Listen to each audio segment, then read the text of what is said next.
Маленький принц и секрет доброты. В одном маленьком королевстве жил маленький принц по имени Эмир. Его двор был огромным, и вокруг его замка раскинулся красивый сад, в котором цвели яркие цветы, звенели птицы, а на поляне играли радостные дети. Но принц Эмир был необычным мальчиком. Он был капризным и часто злился, если что-то не шло по его плану. Каждый день, возвращаясь с прогулки, он мог расстроиться, если кто-то в саду случайно наступал на его любимые цветы, или если из-за ветра срывался с дерева его идеальный план для игры. Принц не любил, когда что-то нарушало его порядок. И если ему что-то не нравилось, он мог закричать на своих слуг, жаловаться на служанок или обижать тех, кто с ним играл.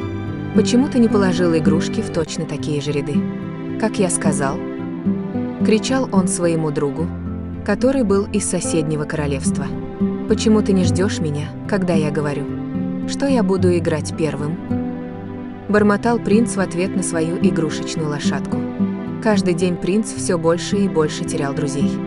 Люди начали избегать его, а цветы в саду, словно почувствовав его плохое настроение, начали терять свои яркие лепестки.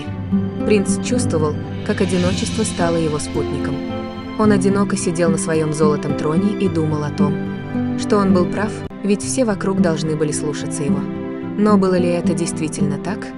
Однажды, вечером, когда солнце начинало садиться, принц заметил, что его сад стал пустым и унылым. Ни цветов, ни птиц, ни людей. Все вокруг казалось мертвым, как будто бы и мир сам устал от его гнева и обид. Тогда принц почувствовал странное, теплое прикосновение к своему плечу. Это была старушка-садовница, которой он часто давал приказы.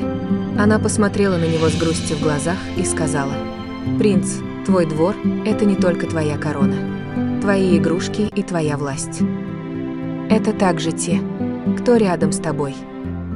Цветы, деревья, дети – все они живут благодаря заботе и вниманию. Если ты будешь обижать их, они уйдут. Ты сам останешься в пустом саду, как твоя корона, блестящий, но без жизни». Принц Эмир задумался. В его сердце что-то вдруг ёкнуло. Он вспомнил, как его родители всегда говорили, что настоящий принц – это не тот, кто всем командует, а тот, кто умеет дарить тепло и заботу. С того дня принц начал менять свое поведение. Он больше не обижал игрушки и не злился на друзей. Он стал внимательным и добрым. Он дарил цветам заботу, помогал своим слугам. А когда кто-то из детей огорчался, он всегда подходил и предлагал помощь. Через несколько дней сад снова расцвел, а вокруг замка снова появилось множество людей.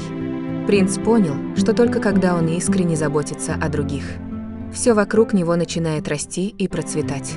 Он больше не был одиноким принцем. Он стал принцем доброты и тепла, и его двор превратился в место, где все могли быть счастливы.